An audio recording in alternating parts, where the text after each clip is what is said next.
Hello and you're very welcome to today's video. In this video we're going to learn how to find the length of the long side or the hypotenuse of a triangle when we're given the length of one of the sides and an angle.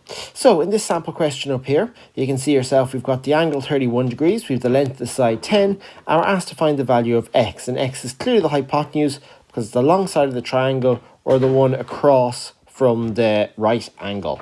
So the steps are very similar to what we learned in the last video, where we identify the length of the short side of the triangle. So the first two steps are very similar, however the end is a little bit different. So let's get started off with our first step then. So our first step is to identify the hypotenuse, opposite and adjacent of the triangle. And at this stage we're getting very used to this. So I'm going to start off my right angle, go across the way, and that side there is going to be my hypotenuse, so x is my hypotenuse. I then go to my angle, I go across the way there, and then that side is going to be my opposite. As you can see, I don't have a figure for the opposite here. And then the side then between my angle and between my right angle is going to be my adjacent. So my adjacent in this question is 10. So that's step 1 done and dusted.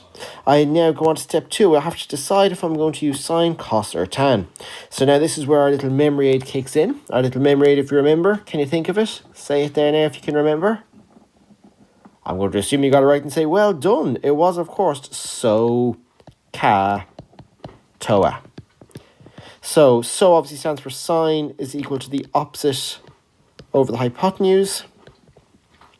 Cos is equal to adjacent over the hypotenuse, and tan is our opposite over our adjacent. So now we have to figure out which one we're going to use. So can I use sine? Well, the question is, let's have a look. Do I have the opposite? No. Do I have the hypotenuse? Yes, but I need both of them to make this work. So am I going to be using so? The answer is no. Ca. Well, do I have the adjacent? Yeah, I have a figure 10 for the adjacent. Yeah, and do I have hypotenuse? Well, x, that's what I'm looking for. So ca works, so I can use the cosine to work. How about tan then? Do I have the opposite? Nope, the opposite I don't have. But I do have the adjacent, but as we know, we need both of them for it to work. So I'm not going to be using tan at all. So here we go. I have it here. I'm going to be using ca. Okay, so let's move on to step 3, where I'm going to put the figures from the question into the ratio. Figures from the Q into sine, cos or tan, whichever one I picked. And in this case, I'm picking tan. So let's write this down then. So I'm going to have, let's write this. So cos A is equal to my adjacent over hypotenuse. I'm writing that out so the examiner knows what I'm doing, so they can clearly see if I make a mistake, that where I've made the mistake. So what was my angle? What's my A angle? Well, my angle is, of course, 31 degrees. Okay, so cos 31 is equal to my adjacent over my hypotenuse. So my adjacent is 10 and my hypotenuse is x. So it's going to be equal to, let's move this up here a bit, 10, oh, be nice if I put the pen on, 10 over x. Okay, so step 4 then, okay, where am I up here, sorry, step 4 is to get rid of the fraction, because I don't like fractions. Fractions are messy, they're confusing, and we're just better off without them.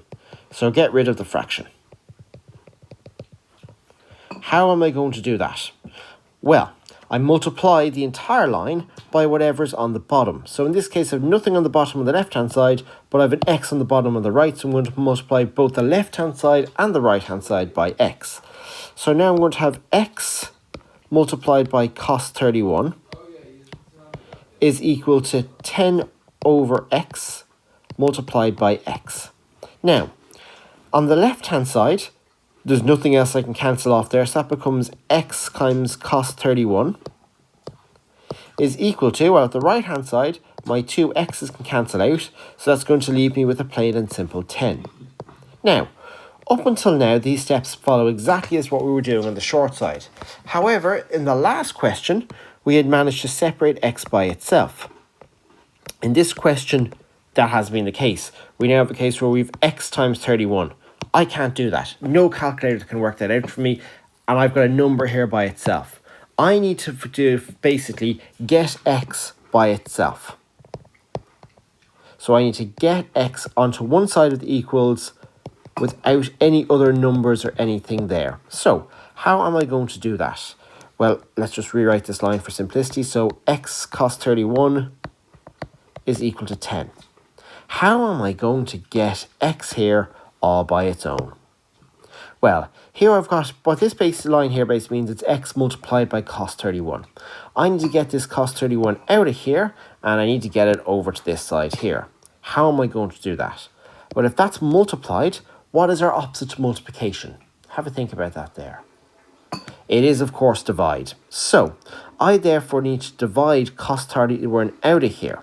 And if I'm going to do that to my left-hand side, I'm going to have to do it to my right-hand side. So, if I divide the left-hand side here by cos 31, that is going to be then become 10 divided by cos 31. And I just realized I forgot the 1 there.